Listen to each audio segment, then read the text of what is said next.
Hi everyone and welcome to Doc's Thoughts. So today I want to talk a little bit about being an outlier. One of my videos recently I talked about the weight loss drug semaglutide, and as you know, or if you didn't know, there are a lot of people who are using and prescribing this drug for weight loss. I being one of them. I think it's a very powerful drug for the right person. But I also want to make sure I don't send out a message that it's something that everyone should be taking, especially if you think you're overweight and maybe you aren't, or especially if maybe you're overweight on the scales, but actually in reality you're a very healthy person and your weight is exactly where it should be. So a lot of people come to me and they're eating a picture perfect diet, they work out, they have great muscle balance, they feel good, they're sleeping well, and really they're just like a very healthy specimen. But on the scale, they don't like the numbers because they don't fall in that range where they think they're supposed to be. Or maybe they're a size 10 or a 12 or even a 14, and they think they want to be a 6 or an 8 or a 4 or something like that. So those are just some examples. And I'm here to tell you that if you're someone who falls in that range where maybe you're a little bit of an outlier, your BMI is a little bit higher than it's supposed to be, maybe you're even called overweight or obese on the scale, but really physiologically you're very healthy, you might be someone who just has that set point that makes you a little bit of an outlier, and it's okay to be at that weight or that BMI. I would encourage you to work with someone like me who can, help you on that and support you on the process and on the journey and make sure that that is the right weight for you. But not everyone should be running to these weight loss drugs to get to that perfect small size or that perfect weight, when in reality, maybe your set point is a little bit higher, and it's okay.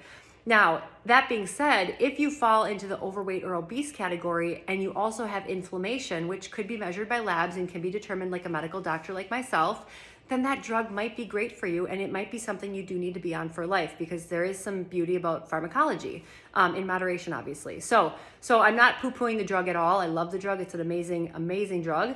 But also I'm here to just celebrate that some of us don't need to be those small sizes, and we can still be very, very healthy.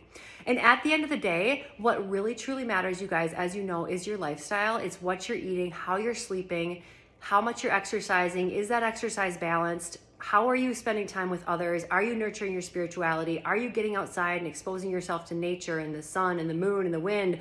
All that stuff. That stuff is more powerful by far than any medication, than any supplement, than anything your doctor or even me is going to tell you. If you're following those things and you feel good, you're probably on the right track. So with that being said, I want to close off by saying, you guys know how much I love food. 5 or 6 years ago, I created a program called Food for Fuel that we have been kind of running off and on. I've gotten a little busy with my clinic that it has not been on the front burner for a while. We have brought someone into the mix. Lindsay Fensel is a registered dietitian who is helping me run the program. So we have the existing program as is. We've added about 10 new videos, and she will be very active in the Facebook group, kind of speaking with you and fielding questions, and kind of helping you along the journey. Food is the ultimate medicine, and if your diet is not where it should be and you don't feel good, that is number one, the first place you have to work on. When I work with my patients, number one, what are you eating? If you don't feel good, number one, what are you eating? If your diet isn't good, we work on it. You have to work on that fast. You also can work on other things at the same time, and we do kind of like parallel tracks of treatment, obviously. But if you're someone who doesn't feel like your diet is pretty good, I'm not talking about perfect, I'm not perfect, but pretty good, pretty healthy, food is where you should start. So I would love for you to check out the program. I'll have it linked below. We're starting on January 30th. So it'll be a brand new program, fresh face, fresh content, lots of energy already. We have a lot of people already engaged in it and signed up. And it's going to be an amazing round. So we're looking forward to seeing you, and I will talk to you soon.